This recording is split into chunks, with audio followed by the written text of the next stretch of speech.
Hello बच्चों, कैसे हैं आप? उम्मीद करती हूँ आप बढ़िया और एकदम मज़े में होंगे। तो आइए बच्चों, एक बहुत ही प्यारी सी कविता पढ़ लेते हैं और हमारी कविता का नाम है आसमान में आए बादल। तो बच्चों, जब भी आसमान में बादल आते हैं तो कितना मज़ा आता है ना। मौसम कितना सुहावना हो जाता है और अच्छा लगता है उस जीवन को जीने का। तो आइए इस कविता के माध्यम से उन मनमोहक दृश्यों का आनंद लेते हैं। सबसे पहले इस कविता में आने वाले कठिन शब्द जान लेते हैं। वे कठिन शब्द हैं कंबल, जलकर, अंधियारे, राह और खुश। बच्चों, इन शब्दों का उच्चारण कीजिए और लेखन का प्रयास कीजिए इनका। आइए हम अपनी कविता आरंभ करते हैं। तो काले काले पानी वाले आसमान में बादल आए। आसमान यानी आकाश, नभ, गगन। पर्यायवाची शब्द हैं कितने सारे आसमान के। तो क्या हुआ है? काले काले पानी वाले बादल कहाँ आ गए? आसमान में आ गए हैं। कैसे बादल आकर छाए, हवा पकड़कर लाती सरसर। तो कैसे आए ये बादल, कैसे छाए? ऐसा लग रहा है हवा पकड़कर इन्हें लाई है। छाए जैसे काले कंबल, लगते कितने सुंदर बादल। ऐसा लगता है कि आसमान में एक कंबल सा बिछ गया है काले रंग का। इतने सुंदर लगते हैं ये बादल। पेड़ों जैसे, भेड़ों जैसे, लगते जैसे चलते घोड़े। ऐसा लगता है जैसे पेड़ों का झुंड, भेड़ों का झुंड जैसे चल रहा हो, जैसे घोड़े चल रहे हों।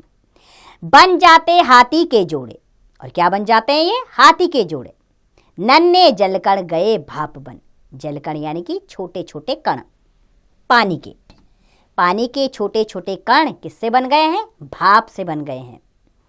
उसी भाप से ठंडक पाई, बादल बरसे बरखा आई। बरखा यानी कि बारिश। अर्थात भाप से जब छोटे छोटे जलकण बने, उसी से बादल बने और बादल से बरखा बन गई और धरती पर उतर आई। करते गड़गड़ बातें बड़बड़, बिजली बादल को चमकाए। ऐसा लगता है बादल गड़गड़ कर रहे हैं, बड़बड़ कर रहे हैं, बहुत तेज आवाज कर रहे हैं। क्या कर रही है? बिजली बादल को चमका रही है। अंधियारे में राह दिखाए। अंधियारे यानी कि अंधेरे में, राह दिखाना यानी कि रास्ता दिखाना। ऐसा लगता है बिजली चमक चमक कर अंधियारे यानी कि काले काले बादलों को रास्ता दिखा रही है कि तुम्हें जाना कहाँ है, कहाँ बरसना है तुम्हें। मोर मगन मन छनन छनन मन। मोर जैसा मन छन छन छन गाने को करता है। झूम झूम कर नाच दिखाए, बादल खुश हो गाना गाए। मोर जब भी होते हैं, बादल छाते हैं, तो क्या करते हैं? वो नाचने लगते हैं, झूमने लगते हैं। ऐसा ही मन हमारा भी करता है। तो ऐसा ही लगता है जैसे मोर नाचते हैं, वैसे ही बादल खुश होकर गाना गा रहे हों।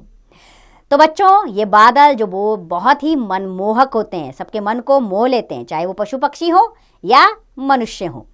सबको बरखा रानी बेहद पसंद आती है। जब बादल छाते हैं तो मन करता है ये कब बरसेंगे और कब इस धरती की प्यास को बुझाएंगे, और हमारे मन की प्यास को भी, क्योंकि मन आनंदित हो जाता है उस समय। तो उम्मीद करती हूँ ये कविता आनंद से भरने वाली आपको पसंद आई होगी। अब इसका अभ्यास कार्य आप स्वयं कीजिए।